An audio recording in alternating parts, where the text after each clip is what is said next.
established earlier on, and I beg and pray for your indulgence. Shall I diligently perch myself on it, even though I have to call out Honourable Sheena because he's a brother from another mother. I mean, many people would look at me and him and say that we look very, very similar, and it is true. And Mr. Kunle, what can I say to you? You know, from the first moment that I met you, I mean, even before I met you, I had heard of you and I had heard of what you had done. It was very important for me to meet you and to see this structure that you had put in place because President Bola Ahmed Tinubu was had a mission and a vision to build something concrete for the future generation of young Nigerians that do not have access to oil wealth or have access to go to Ivy Leagues, but they all have an interest in the creative industry. And this is the first time, as you would know, a ministry, standalone ministry, was put in place that would cater specifically to the creative industry. The creative industry, everybody knows, when you traveled all over the world, the one thing that they will tell you about being a Nigerian, really, as of now, is our music, our arts. Everywhere you go to is about Burna Boy, is about your Whiz Kids, is about the beautiful things that Honourable Pella has done in his own personal and professional capacity. But what does that speak to? That really speaks to the great things that the creative industry has been able to do organically on its own without government. And this is what you see in real time here. Mr. Kunle has dedicated his resources, his time, his effort, and all his energy to put a structure in place on his own without the help of government. So why it was important for me, and actually germane for my success as a minister, to come and see how we can partner with you, is the fact that you have already done the work. Now it is for government to come to see how we can support. I'm very encouraged and empowered to hear what the governor has to say, because you put a structure such as this in place. The structure can only thrive if there is access to that structure. So when people hear of CAP film productions and resorts, they want to get here. But yes, getting into Nigeria in and of itself is a challenge. We're working on that with the Honourable Minister of Interior, the great Bumi Tunji Ojo, who's doing an astronomical job in ensuring that people that want to come and experience us and our traditions and our cultures have the easiest access. But then you get into Lagos, perhaps you get into Abuja.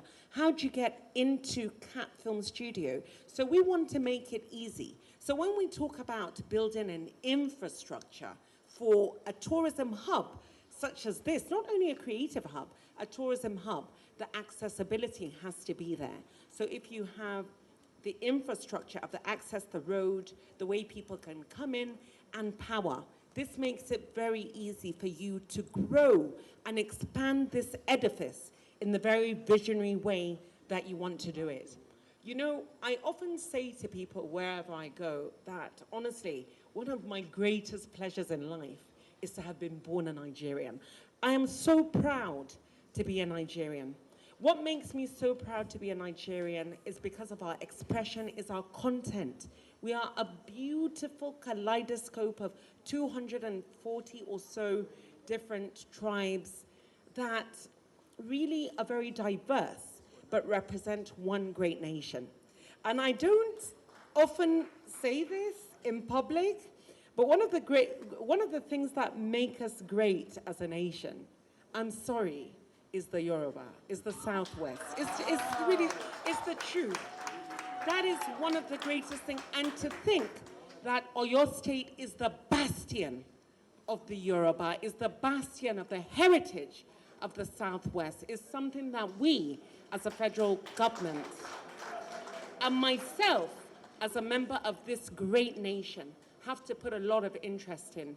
Already, we, as a federal government, have started working with the state governments to do a collaboration, a handshake, whereby we look at the different assets that each big, beautiful peculiarity and uniqueness that each state has, and to look at the assets in that and joining forces rather than working in silos, in to see how we can bring this asset in a way that will really create the enabling environment for the industry to grow, but at the same time offer this economic expansion that we're all looking at. We're looking at making Nigeria the cultural and creative hub of Africa.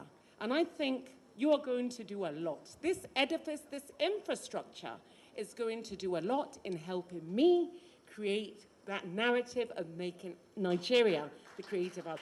So I have to say thank you to you for doing a lot of the work for me and a lot of the work for us. And it's just for us to join our forces. We've already started talking to Mr. Kunle about how we can really partner and collaborate. And one of the things that President Bola Ahmed Tinubu, even during his manifesto before the election, had promised was that we should do everything with a private and public partnership. It is important for the long-term sustainability of any initiative that we want to put into place. So to come together with the likes of Mr. Kunle, with an edifice that you've already put in place on this beautiful infrastructure, working together, pari passu with the state government, is a win-win situation. It really is. And that is really going to add to the tourism asset of Nigeria, to the cultural asset of Nigeria. So I really look forward to coming back to see how it has grown and how much more that you have expanded. And I'm looking to more extensive and aggressive engagement with yourself, especially now that the state government is really, really keyed in and involved.